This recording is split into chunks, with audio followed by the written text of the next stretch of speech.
Okay, नमस्ते सबैजनालाई। आज हामी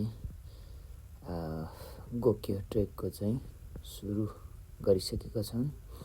सबैजनाले चाहिँ हेरेर चाहिँ सहायता गरिदिनु होला। म तपाईँहरूलाई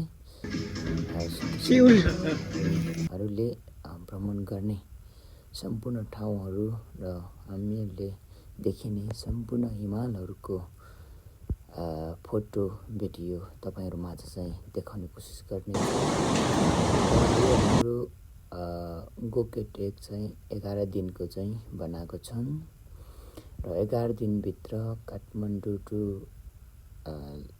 गोक्यो ब्याक टु काठमाडौँ रहेको छ। र डुरिङ द ट्रेकिङमा चाहिँ हामीहरूले चाहिँ धेरै हिमाल रमणीय दृश्यहरू देखिनेछन्।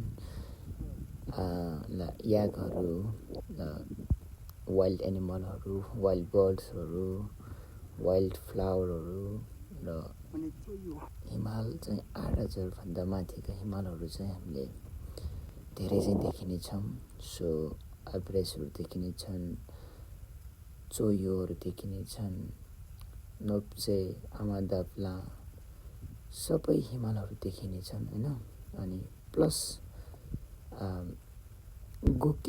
गोक्योसम्म जानेछौँ। अनि प्लस गोक्यो लेक पनि म तपाईँहरूलाई चाहिँ देखाउनेछु। मेरो पछाडि रहेको चाहिँ गोक्यो लेक र पछाडि रहेको 360 डिग्री